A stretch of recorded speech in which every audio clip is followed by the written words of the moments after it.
제가 이곳에 와서 구약 선지서를 강의하고 있습니다. 특별히 제가 그 앞쪽에 프린트물을 하나씩 놔드렸었는데 아직 안 갖고 들어오신 분들은 프린트 하나씩 받아보시면 되겠습니다. BC 8세기 선지자들이었죠. 제가 요엘, 요나, 아모스, 호세아, 미가, 나훔까지 살펴봤었고, 9월, 10월 지난주까지 해서 엘리야와 엘리사를 살펴봤었습니다. 네. 이제 소선지서를 제가 정리해서 프린트로 나눠드렸는데요. 선지서를 저희가 살펴볼 때 선지서들의 순서, 연대기와 왕들의 연대기를 정확하게 알아야 합니다. 왜냐하면 이 선지서들이 너무 어려워요. 그래서 하나하나의 선지자들의 메시지를 우리가 이해하는 부분이 있는데, 전체적으로 하나님께서 이 선지자들을 통하여 시대별로 하나님의 인도하심과 메시지를 선포케 하심으로 주님께서 지금 하나님의 백성들에게 무슨 말을 하고 계신가를 알기 위해서는 정확한 선지자들의 연대와 왕들의 연대를 비교하면서 알 필요가 있습니다. 저희가 이제 BC 10세기에 다윗 왕조가 세워졌죠. 그리고 지난주까지 살펴봤던, 2달에 걸쳐 살펴봤던 엘리야와 엘리사가 바로 다윗 왕조 이후에 나왔던 BC 9세기 선지자들이었습니다. 엘리야와 엘리사와 오바댜. 하나님께서는 아합의 시대, 이스라엘 가운데 위기의 시대 가운데 하나님의 종 엘리야와 엘리사를 보내셔서 하나님의 말씀을 선포케 하셨고, 불병거와 불말로써 하나님의 군대가 엘리야와 엘리사가 함께 함으로 말미암아 아합의 거짓된 것들과 싸우게 하셨습니다. 주님의 놀라운 승리를 주셨고, 또한 주님의 뜻을 엘리야와 엘리사를 통해 9세기에 하나님의 백성들 가운데 선포하게 하셨어요. 이어서 BC 8세기에도 하나님께서 계속해서 선지자들을 보내시죠. 요엘과 요나와 아모스와 호세아와 미가. 요엘부터 미가까지의 이 선지자들이 BC 8세기 선지자들입니다. 저희가 요엘부터 지금 나훔까지는 다 살펴봤다가 다시 엘리야를 살펴봤었는데, 요엘, 요나, 아모스, 호세아, 미가, 이 5명의 소선지자들이 나온 이후에 북이스라엘이 BC 722년에 멸망하게 됩니다. 하나님께서 계속해서 요엘부터 미가까지를 보내셨던 이유가 있어요. 대표적으로 북이스라엘의 여로보암 2세 때 활동했던 선지자들이죠. 그 당시 북이스라엘은 여로보암 2세 때 가장 흥왕했던 때입니다. 경제적으로는 어느 때보다도 번영했던 때예요. 모든 문화적으로도 사회적으로도 더 바랄 것이 없던 때입니다. 그러나 하나님을 향한 신앙은 어느 때보다도 혼합되어 있던 그때, 하나님께서는 선지자들을 통하여서 그 길은 죽음의 길이다, 이것을 선언하신 겁니다. 오직 여호와만을 바라라. 요엘부터 미가까지 동일한 메시지를 선포합니다. 그러나 북이스라엘은 끝내 그 하나님의 말씀을 듣지 않고 주님의 길로 나아가지 않습니다. 나의 안식일을 거룩하게 지켜라. 하나님의 언약, 하나님의 십계명과 하나님의 말씀과 규례와 율례와 법도를 쉽게 벗어나게 되는 이러한 중심이 북이스라엘 안에 있었고, 오늘 스바냐가 얘기하는 것처럼 하나님도 섬기면서 우상도 섬기는 그러한 혼합을 하나님께서 심판하시겠다. 그래서 BC 722년에 제가 드렸던 표처럼 북이스라엘은 멸망하게 됩니다. 하나님의 백성들 가운데서도 하나님의 심판이 임하게 되는 거죠. 그리고 나오는 선지자가 나훔과 오늘 본문의 스바냐입니다. 그리고 하박국까지 해서 이 BC 7세기 엄중한 시기입니다. 이미 앞서서 북이스라엘은 멸망했어요. 이제 남유다가 남은 겁니다. 하나님의 약속을 받았고 하나님의 언약을 이어가야 할 남유다마저도 북이스라엘의 길을 그대로 걸어가려고 하는 그 시점에 므낫세와 아몬이 마치 여로보암 2세와 같은 우상숭배를 하고 있는 그 시점에 하나님께서는 스바냐를 보내셔서 아몬의 아들이었던 요시야가 종교개혁할 때 다시 한번 하나님의 뜻이 무엇인지를 백성들 가운데 알려주고 계시는 거예요. 하나님께서는 백성들을 깨우고 계시는 겁니다. 선지자들을 계속해서 보내신 이유, 그리고 지금 BC 8세기에 북이스라엘 멸망 이후에 스바냐를 보내신 이유도 동일해요. 백성들을 깨우시는 거예요. 오늘 저와 여러분을 깨우시는 것처럼 이 시대에 물들지 않고 시대를 따라가지 않고 넓은 길에 가지 않고 오직 예수 그리스도만 따라가도록 우리를 깨우시는 것처럼 그렇게 하나님의 백성들을 깨우시는 겁니다. 이방의 우상이 아니라 오직 하나님께 나아가도록 말씀하시는 거예요. 그런데 그러한 선지자들의 경고를 받고도 지금 하나님의 백성들의 중심이 어떻습니까? 계속해서 다시 우상 숭배로 나아가게 되는 겁니다. 므낫세가 우상 숭배로 나아가고요. 아몬이 우상 숭배로 나아갑니다. 그의 아버지였었던 히스기야는 하나님께 나아갔지만 그의 아들들의 시대에는 다시 북이스라엘의 경고를 받고 뉘우치지 못하고 다시 똑같은 길로 나아가게 되는 상황. 그게 지금 스바냐의 시대의 상황이다라는 것을 우리가 봐야 한다는 거죠. 그렇기 때문에 지금 스바냐는 남유다를 향한 하나님의 마지막 경고입니다. 최후 통첩과 같은 마지막 경고의 메시지가 스바냐를 통해 주의 백성들 가운데 들려지고 있다. 그러면 하나님께서는 지금 마지막 남은 이 남유다 백성들, 그 마지막 시대 가운데 스바냐를 통해 무엇을 말씀하고 계신가, 그것을 우리가 살펴볼 필요가 있습니다. 스바냐라는 이름의 뜻은 여호와께서 숨겨두셨다라는 뜻을 가진 선지자의 이름이에요. 여호와께서 감추어 두셨다. 여호와께서 남겨두셨다. 이 합성어인데, 스바냐라는 뜻이 합성어인데 스판이라고 하는 숨기다, 감추다, 간직하다라는 뜻과 여호와, 야훼의 야, 그 축약형, 그래서 하나님께서 숨겨두셨다, 하나님께서 남겨두셨다라는 뜻이 스바냐 이름의 뜻인 겁니다. 무슨 얘기냐면 지금 스바냐는 마지막까지 하나님께서 남겨두셨던 마치 단도와 같이 그 품의 마지막까지 남겨둔 무기와 같은 그러한 선지자가 스바냐라는 거죠. 이 담검과 같은 겁니다. 그래서 이 스바냐의 최종적 선언을 듣고도 남유다가 돌이켜 회개하지 않는다면 이제 남유다의 마지막은 북이스라엘과 같을 것이다. 그래서 하나님께서는 400년을 참으시고 마지막에 지금 선언하고 계시는 거예요. 주님께서는 이처럼 마지막까지 숨겨두셨던 선지자 스바냐를 통하여서 지금 종교개혁의 마지막 등불입니다. 남유다가 중야 사냐의 그 기로의 마지막 등불로서 요시야의 그 시대 가운데 스바냐를 통해 임박한 여호와의 날에 대해서 말씀하고 계시는 거예요.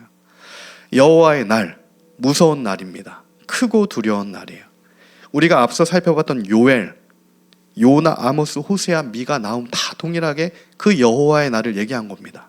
크고 두려운 주의 날이 임할 때 우리는 준비되어 있는가? 그 여호와의 날을 맞이할 예복이 우리 안에 준비되어 있는가?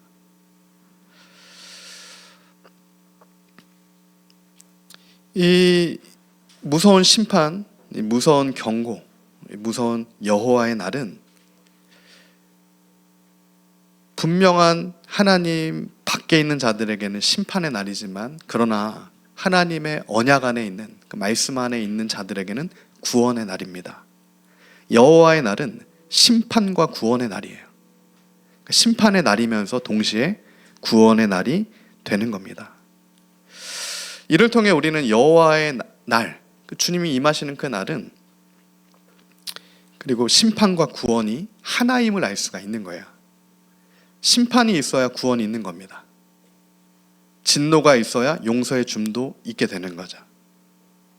또한 주님의 구원이 있기에 앞서 심판이 있게 되는 겁니다.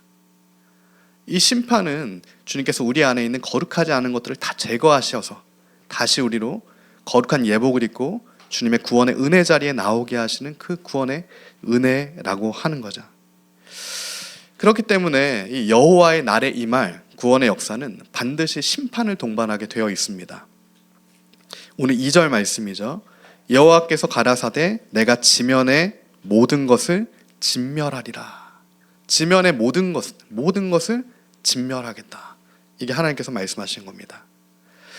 이때 여호와의 날에 모든 것을 진멸하겠다라고 하는 단어, 이 진멸은 히브리어로 보면 다 흩어버리겠다. 여기 종말적인 의미를 나타내는 단어입니다. 성경은 계속해서 우리에게 여호와의 날, 사실은 종말을 얘기해요. 우리가 지금 살고 있는 이 현실 가운데 이 세상은 끝이 있습니다. 종말이 있는 거예요. 영원하지 않습니다. 그러나 하나님의 말씀을 모르고 하나님의 약속을 모르는 이들은 이 땅에서 어떻게든 유토피아를 세워서 자기의 왕국을 세우려고 합니다. 그러나 하나님께서는 그 모든 것들을 진멸하겠다. 큰 성 바벨론을 진멸하겠다라고 말씀하시는 겁니다. 우리의 나라는 저 천국임을 우리가 믿습니다. 주님의 나라예요. 다시 오실 주님과 함께 우리가 왕노릇하게 될 그 나라가 저와 여러분의 나라입니다. 이 땅의 주님의 나라가 아니에요. 우리는 종말론적인 신앙을 다시 가져야 됩니다. 우리 믿음의 선진들이 그러하였듯 그 어려움 가운데 순교적 신앙을 가지고 주님만 바라보고 나아갔듯 지금도 또 중국에서도 또 북한에서도 그렇게 주님만 바라보며 순교적 신앙, 그 종말론적 신앙을 가지고 나아가는 것처럼 오늘 우리도 그렇게 나아가야 된다는 겁니다. 풍요로운 거짓된 부흥을 따라가는 이들이 아니라 남겨진 자들로서 좁은 길을 끝까지 걸어가는 주님 안에 거해 있는 하나님의 백성들이 돼야 된다는 거예요. 그때만 노아처럼 진멸 가운데서도 구원을 받을 줄 우리가 믿습니다. 주님의 그 심판 가운데서도 노아는 구원을 얻게 되는 거예요. 우리는 노아의 자리에 서야 되는 겁니다. 스바냐 1장 3절에서 오늘 본문 6절의 말씀이죠. 내가 사람과 짐승을 진멸하고 공중의 새와 바다의 고기와 거치게 하는 것과 악인들을 어울러 진멸할 것이다. 내가 사람을 땅 위에서 멸절하리라. 나 여호와의 말이니라. 내가 유다와 예루살렘의 모든 주민들을 위해 손을 펴서 남아있는 바알을 그곳에서 멸절하며 그마림이란 이름과 그 제사장들을 아울러 멸절하며 또 지붕에서 하늘의 무별에게 경배하는 자들과 경배하며 여호와께 맹세하면서 말감을 가리켜 맹세하는 자들과 여호와를 배반하고 따르지 아니하는 자들과 여호와를 찾지도 아니하고 구하지도 아니한 자들을 멸절하겠다. 무서운 경고의 말씀입니다. 주님께서 지금 멸절하겠다라고 말씀하실 때 이 멸절, 카라트입니다. 카라트.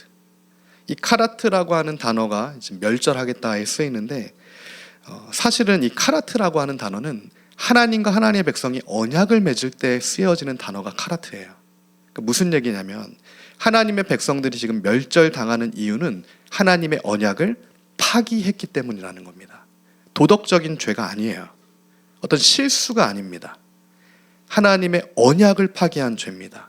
그게 스바냐 3장부터 지금 6장까지 나오는 다른 신을 섬긴 죄예요. 너희는 나만 섬겨라. 이게 하나님의 언약의 약속이었죠. 나와 내 집은 주님만 섬기겠습니다. 그 언약을 한 겁니다. 그거에 따라서 우리의 삶도 거룩하게 나아가게 되는 거죠. 그러나 그 언약이 파기됐었을 때는 하나님의 진노가 임하게 된다라고 하는 것이 모든 선지자들이 지금 이스라엘 백성을 향해 선언했던 내용이라고 하는 겁니다. 스바냐도 마찬가지의 선언을 지금 하고 있는 거죠. 이 카라트라고 하는 단어가 쓰여진 게 창세기 9장입니다. 창세기 9장은 노아의 언약, 노아 언약이 나오는 그 장면이죠. 창세기 9장 11절 말씀입니다. 내가 너희와 언약을 세우리니 다시는 모든 생물을 홍수로 멸하지 아니할 것이라. 땅을 멸할 홍수가 다시 있지 아니하리라. 이때 카라트가 쓰여져요. 그리고 이 바벨탑 심판 이후에 아브라함과 하나님께서 언약을 맺으실 때 아브라함 언약에서도 이 카라트를 또 쓰십니다. 창세기 15장 17절 18절 말씀입니다. 해가 져서 어두울 때 연기 나는 화로가 보이며 타는 횃불이 쪼갠 고기 사이로 지나더라. 그날에 여호와께서 아브라함과 더불어 언약을 세워 이르시되 내가 이 땅을 애굽 강에서부터 그 큰 강 유브라데까지 내 자손에게 준다. 이 창세기 15장 17절에서 18절 말씀에 하나님께서 아브라함과 더불어 언약을 세우셨다. 이때 이 세우다가 카라트입니다. 언약이 베리트고요. 베리트 카라트. 그러니까 무슨 얘기냐면 하나님께서 주님의 언약을 분명한 기준으로서 카라트 세우셨다. 근데 지금 스바냐의 경고는 너희가 그 카라트를 어겼다. 그래서 하나님의 진노가 임한다 라는 것을 선언하게 되는 거죠. 우리는 주님의 언약 백성입니다. 베리트, 하나님의 약속의 백성이에요. 그래서 주님으로부터 복도 받게 되는 겁니다. 언약 백성이기 때문에 구원을 받는 거예요. 처음부터 언약 백성이 아닌 자들은 구원의 은혜조차 없는 거죠. 그러나 언약 백성들은 하나님의 복, 구원의 복이 임하는 자들이에요. 그러나 그 구원의 복에는 반대급부에 무엇이 있습니까? 모세가 신명기 28장에서 선언한 것처럼 복과 저주가 하나님의 백성들에겐 카라트 놓여 있는 겁니다. 그 다림줄이 언제나 우리 삶 가운데 있는 거예요. 그래서 오늘 우리가 방종할 수가 없는 겁니다. 날마다 우리가 하나님의 그 말씀을 붙들고 그 약속을 붙들고 더러워진 예복을 회개하고 날마다 주님만을 붙들고 삶 가운데 아버지 앞으로 나아가야 하는 거죠. 언약이 파기가 되면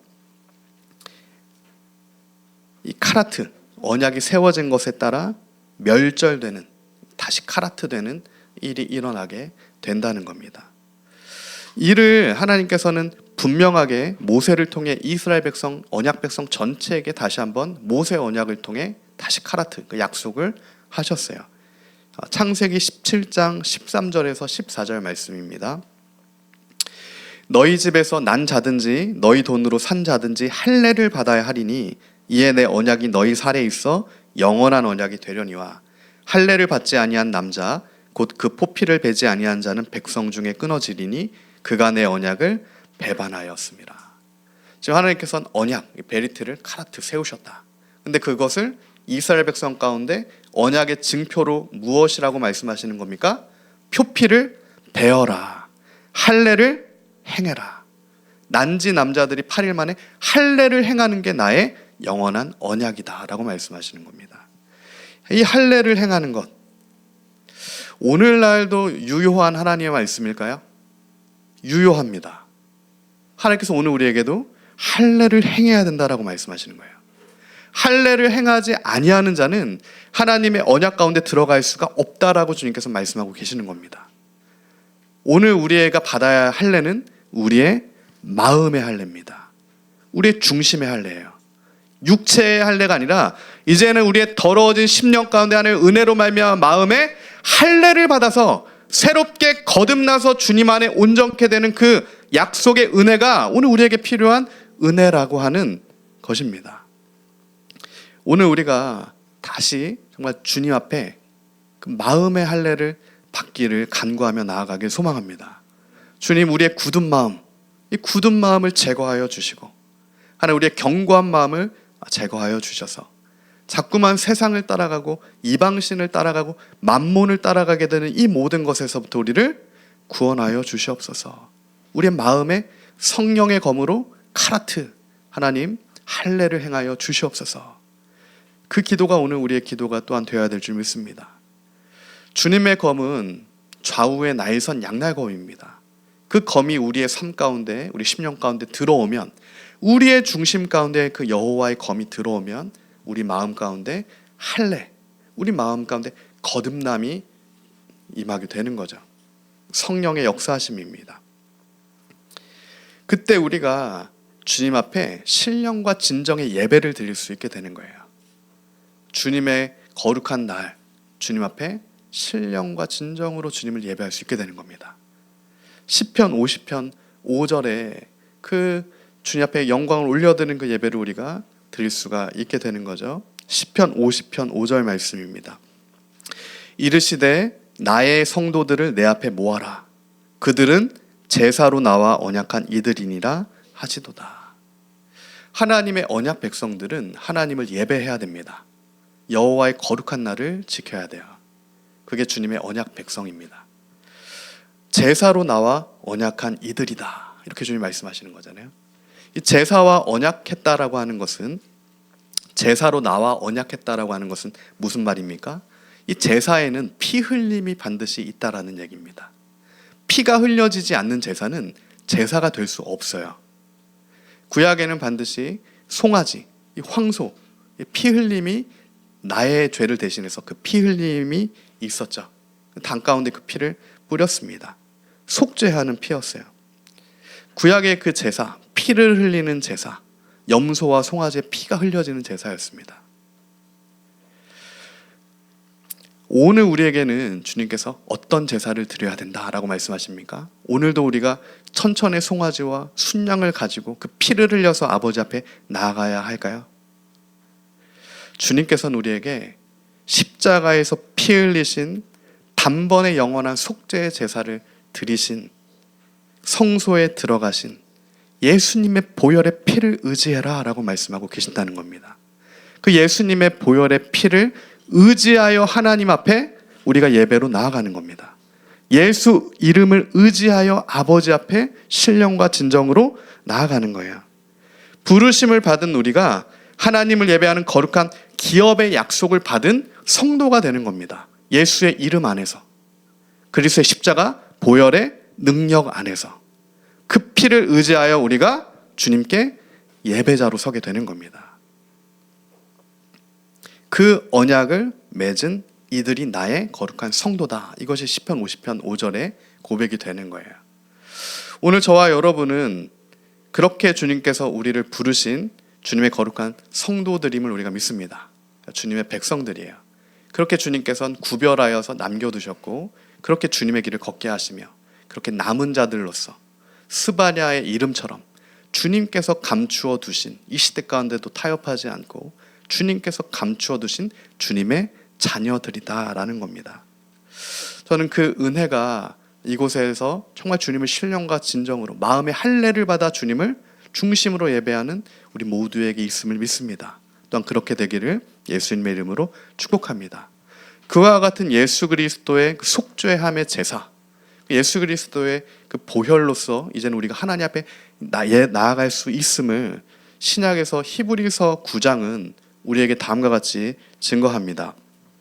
히브리서 9장 12절부터 15절 말씀입니다. 염소와 송아지의 피로 하지 않고 오직 자기의 피로 영원한 속죄를 이루사 단번에 성소에 들어 가셨느니라. 염소와 황소의 피와 및 암송아지의 죄를 부정한 자에게 뿌려 그 육체를 정결하게 하여 거룩하게 하거든 하물며 영원하신 성령으로 말미암아 흠없는 자기를 하나님께 드린 그리스도의 피가 어찌 너희 양심을 죽은 행실에서 깨끗하게 하고 살아계신 하나님을 섬기게 하지 못하겠느냐. 이로 말미암아 그는 새 언약의 중보자시니 이는 첫 언약 때 범한 죄에서 속량하려고 죽으사 부르심을 입은 자로 하여금 영원한 기업의 약속을 얻게 하려 하심이라. 아멘. 새 언약의 중보자 되신 예수님께서 저와 여러분을 속량하시려고 부르신 자들 우리로 주님의 영원한 기업의 약속을 얻게 하시려고 그 피의 은혜를 우리에게 허락하셨다라는 겁니다. 그러므로 오늘 우리가 예수님을 의지하여 휘장 되신 예수님을 의지하여 그 보혈을 의지하여 하나님께 나아갈 담력을 얻게 된 거죠. 그래서 오늘 우리가 주님을 예배할 수 있게 된 겁니다. 그 주님의 언약 가운데 들어갈 수가 있게 되는 거예요. 주님의 구원 얻는 백성이 되는 겁니다. 그 은혜가 저와 여러분에게 있죠. 이를 히브리서 10장은 다시 한 번 더 우리가 알아들 수 있게 쉽게 다시 한번 얘기해 줍니다. 확증해 주는 거예요. 히브리서 10장 10절에서 17절 말씀입니다. 이 뜻을 따라 예수 그리스도의 몸을 단번에 들이심으로 말미암아 우리가 거룩함을 얻었노라.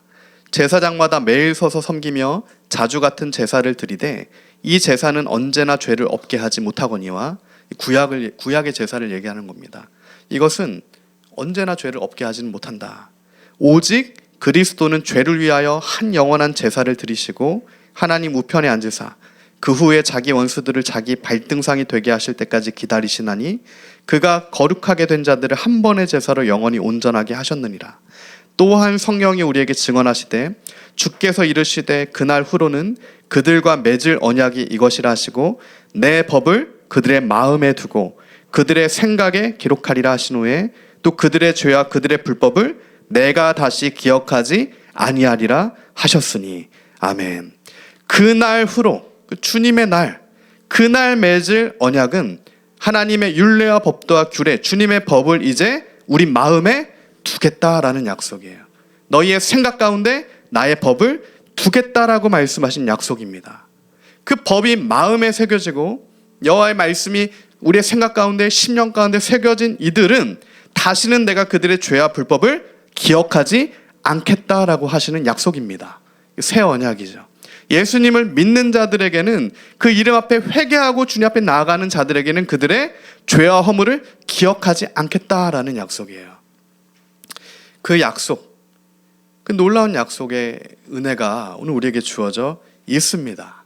그러나 이 약속 밖에 있는 자들에게는 여호와의 날이 심판이 되겠지만, 여호와의 날이 임했을 때 이 언약 가운데 있는 자들, 마음의 할례를 받은 자들, 성령으로 거듭난 자들에게는 주님께서 나의 죄를 기억하지 아니하시고 나를 구원하시는 그 은혜의 날이 되는 겁니다.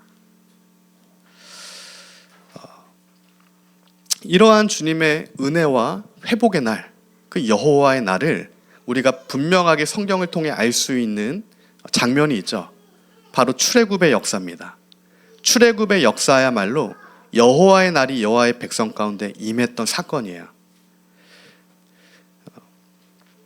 하나님의 대적자들에게는 그 날이 애굽에는 심판의 날이었습니다. 10가지 재앙으로 애굽의 장자들도 다 죽고 심판이 임하는 날이지만, 하나님의 백성들, 유월절 어린 양의 피가 발라져 있는 그 백성들은 구원을 얻는 구원의 날이었다라는 거죠.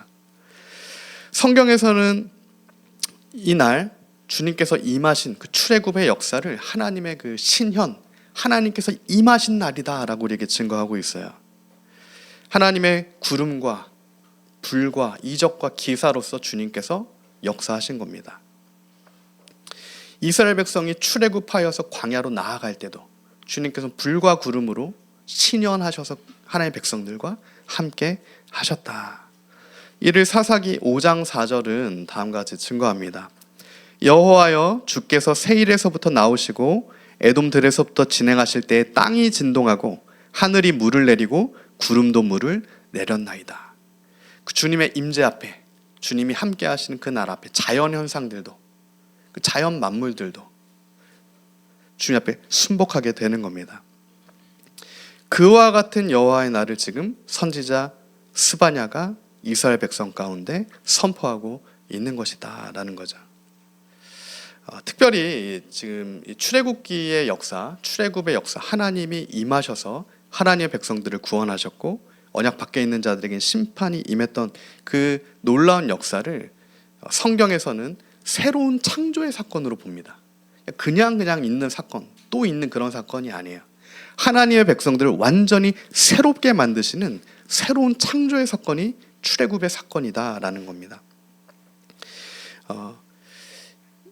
이를 출애굽기 15장 16절을 보면, 출애굽기 15장 16절은 다음과 같이 증거합니다. 놀람과 두려움이 그들에게 임하매 주의 팔이 크므로 그들이 돌같이 침묵하였사오니 여호와여, 주의 백성이 통과하기까지, 곧 주께서 사신 백성이 통과하기까지 였나이다.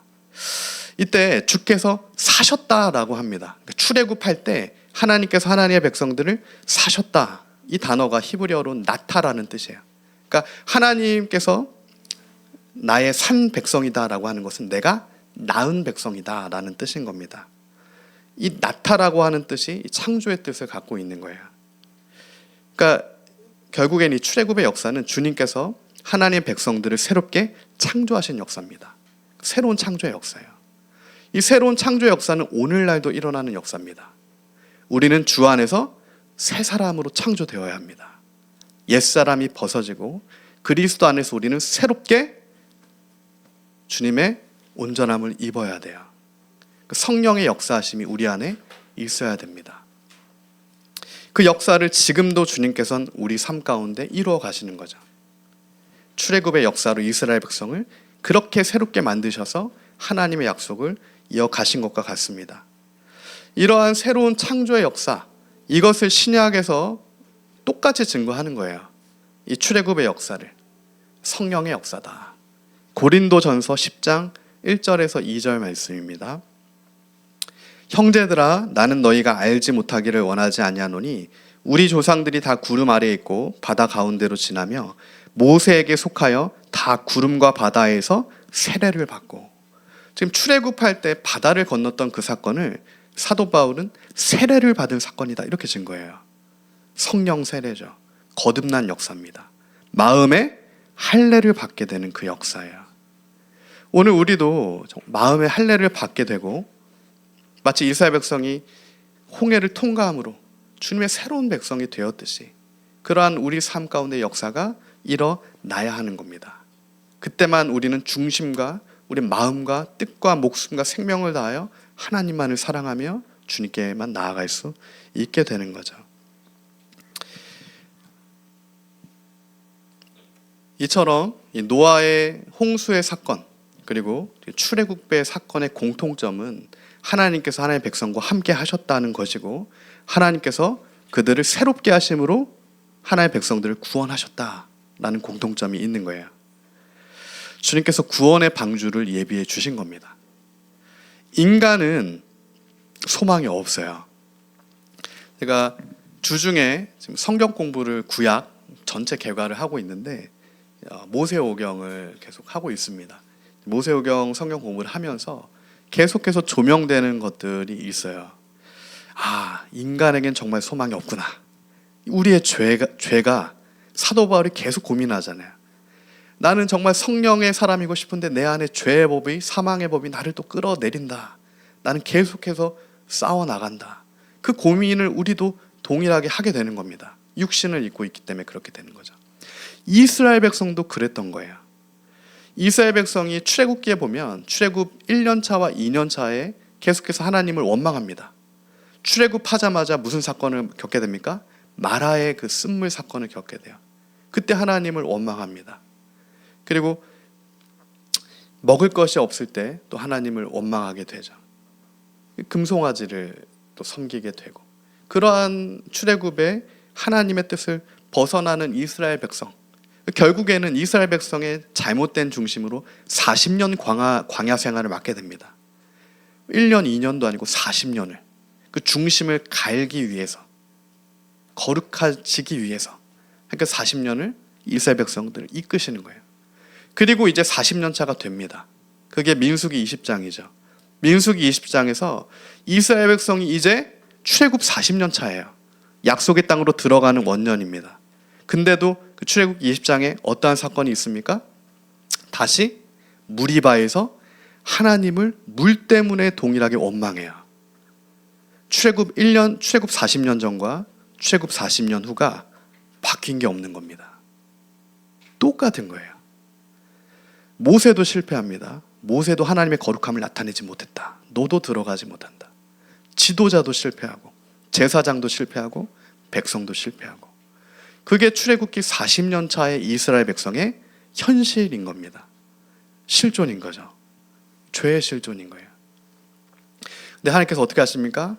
출애굽기 40년 차에 다시 40년을 그들을 이끄시면 그들이 변화가 될까요? 그렇지 않다는 거예요. 하나님께서 약속하셨기 때문에 주의 거룩하신 이름과 그 약속에 근거하여 아직 하나님의 백성들은 여전히 같지만 그들을 약속의 땅 가나안으로 들여 보내주시는 겁니다. 주님께서 주님 때문에 하나님의 약속을 이루시는 거예요. 그것을 우리가 분명하게 봐야 되는 겁니다. 오늘 저와 여러분, 이 땅 가운데 교회의 소망은 어디에 있습니까? 사람에게 있지 않다는 겁니다. 사람은 날마다 죄를 선택하는 거예요. 오늘 섰다가 내일 무너집니다. 오늘 중심을 가지고 하나님 앞에 신앙생활을 했다가 하나의 사건이 벌어지면 또 실족하게 되는 게 죄인된 우리의 모습인 겁니다. 그래서 우리에게는 한 번의 속죄의 제사를 이루신 예수님이 필요한 겁니다. 그래서 우리는 예수님의 십자가 앞으로 나가야 되는 거예요.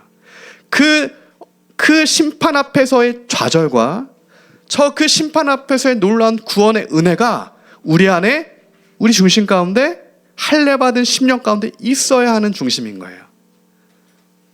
아, 주님께서 변화되지 않는 나를, 주님의 그 십자가, 예수님의 사랑 때문에 나를 구원하여 주시는 거구나.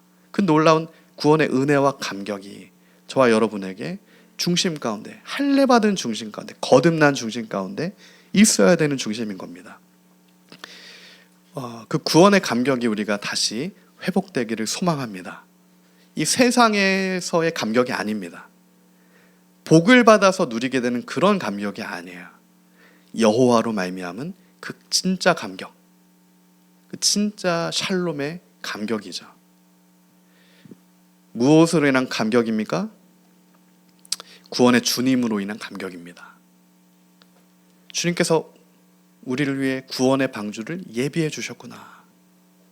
노아를 구원하시기 위해 구원의 방주를 예비하신 여호와 하나님, 이스라엘 백성을 구원하시기 위해 모세의 갈대 상자, 갈대 방주입니다. 그 방주를 예비하신 하나님. 원어적으로 보면 노아의 방주가 테바라고 단어를 쓰는데 모세의 갈대 상자도 테바입니다. 크기와 상관없는 거예요. 주님께서 우리를 구원하신 그 방주의 크기가 상관이 없습니다. 노아의 방주도 테바고 모세를 구원한 갈대 상자도 테바예요. 크기와 상관없이 오늘 저와 여러분을 위해, 구원을 위해 예비된 방주가 있습니다. 예수님이시죠. 우리의 환경과 상관없는 겁니다.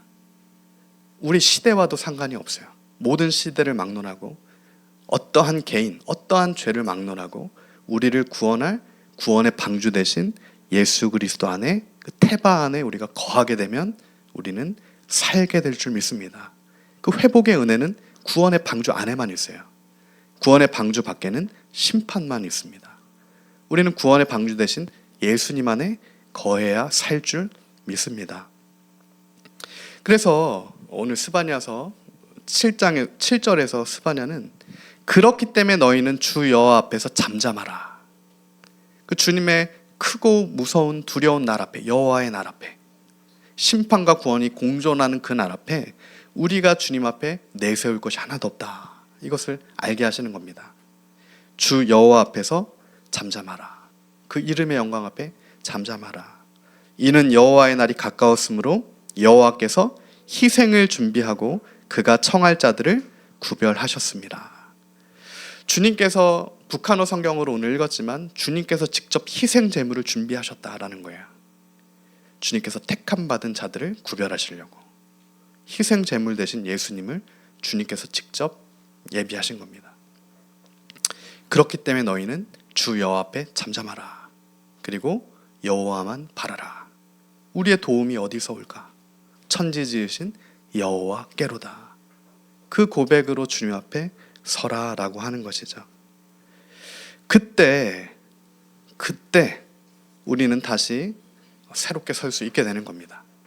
우리 옛사람이 죽고 다시 우리가 새 사람으로 그리스도 안에서 새롭게 된 하나님의 백성으로 설 수 있게 되는 거죠.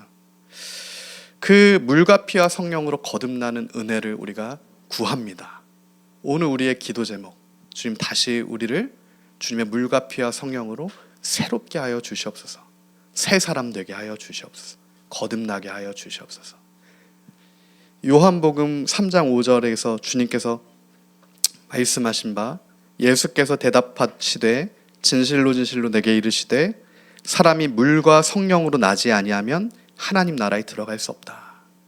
물과 성령으로 거듭나야 하나님 나라에 들어갈 수 있다. 진짜 믿음입니다. 물과 성령으로 거듭난 진짜 믿음이에요. 이 시대는 가짜 믿음이 너무 많습니다. 이 거짓된 믿음이 너무 많아요. 거짓된 믿음은 거짓 부흥을 추구하게 돼 있습니다. 그러나 진짜 믿음은 예수님만 추구하게 돼 있어요. 오늘 우리 안에 이 믿음이 진짜인가 가짜인가, 그것을 주님의 말씀 앞에 점검하게 되는 그 은혜가 오늘 우리에게 있길 소망합니다. 그 주님으로만 우리가 완전하고 주님으로만 만족하는 그 은혜, 방주 대신 그리스도 안에 거하여서 그리스도의 예복을 입은 자들에게 주어지는 그 은혜, 그 자들만 하나님 나라에 들어갈 수 있다. 그리스도로 옷 입은 자들만. 그것을 오늘 주님께서 말씀하시는 겁니다. 8절, 여호와의 희생의 날에 내가 방백들과 왕자들과 이방인의 옷을 입은 자들은 벌할 것이다. 다른 옷을 입은 자들은 여호와의 날에 심판을 받는다는 거죠. 예수님으로 옷 입지 않고 물질의 옷, 만몬의 옷, 어떤 사상의 옷, 다른 옷을 입고 있는 자들은 심판을 받게 될 거고, 예수님으로 옷 입은 자들, 구원의 방주에 타서 예수님으로 옷 입은 자들은 주님의, 그렇게 구별된 이들은 주님의 구원의 은혜가 임하게 된다. 혼합되지 않은 거룩한 예복을 입은 자들이 하나님을 보게 될 것이다. 그 예수님의 옷을 입어야 한다. 이것을 오늘 우리에게 주님께서 말씀하고 계시고, 또한 스바랴를 통해 스바냐의 시대 가운데서도 곧 있을 여호와의 날 앞에서 준비해라. 주님의 예복을 준비해라. 더러워졌다면 속히 그 옷을 예수님의 보혈의 피로 씻어서 거룩하게 서라. 그 말씀을 오늘 우리에게 하시는 줄 믿습니다. 끝으로 마태복음 22장에 보면 예수님께서 다시 한번 하나님의 백성들 가운데 그리스도로 옷 입어야 되는 그 예복을 반드시 준비해야 되는 이유에 대해서 우리에게 말씀해 주시고 계십니다. 마태복음 22장 10절에서 14절 말씀이에요. 종들이 길에 나가 악한 자나 선한 자나 만나는 대로 모두 데려오니 혼인잔치에 손님들이 가득한지라. 임금이 손님들을 보러 들어올새 거기서 예복을 입지 않은 한 사람을 보고 이르되 친구여 어찌하여 예복을 입지 않고 여기 들어왔느냐 하니 그가 아무 말도 못하거늘 임금이 사환들에게 말하되 그 손발을 묶어 바깥 어두운 데에 내던지라. 거기서 슬피 울며 이를 갈게 되리라 하니라. 청함을 받은 자는 많되 택함을 입은 자는 적으니라. 곧 임하게 될 여호와의 날, 우리 삶 가운데도 여호와의 날이 임합니다. 우리 인생 가운데 우리가 다 시간은 다르겠지만 우리 삶 가운데도 마지막이 있고 만물에도 마지막이 있습니다. 주님께서 창조하신 이 만물이 영원하지 않을 것은 다시 오실 주님께서는 물의 심판은 없지만 불로서 온전하지 않은 것들을 다 소멸하시는, 그 소멸하시는 불로 임하시는 심판자 예수님으로 임하시는 그 날이, 그 여호와의 날이 있다는 거예요. 그 두렵고 떨리는 주님의 날을 맞이하는 오늘 우리가 다시 점검해야 될 것은 우리에게 그리스도의 예복이 있는가? 나는 지금 예수 그리스도로 옷 입고 있는가? 그 주님의 전신갑주가 나에게 입혀져 있는가? 내가 거룩한 옷을 입고 육체의 죄 때문에 그 옷이 더러워지지만 그럼에도 날마다 다시 그 옷을 예수님의 보혈의 피로 빨고 날마다 새롭게 되어서 정말 주님을 끝까지 따라가고 있는가? 그 마지막 경고가 스바냐를 통해 남유다 가운데 선포되었고, 오늘 이 마지막 시대를 살고 있는 하나님의 백성들 가운데서도 곧 주님 다시 오시는 이때에 다시 깨어서 예복을 준비하고 거룩하게 그 옷을 빨고 하나님 앞으로 나아가라 라고 말씀하시는 줄 믿습니다. 제가 우리 선포된 말씀 붙들고 기도하며 나아가겠습니다.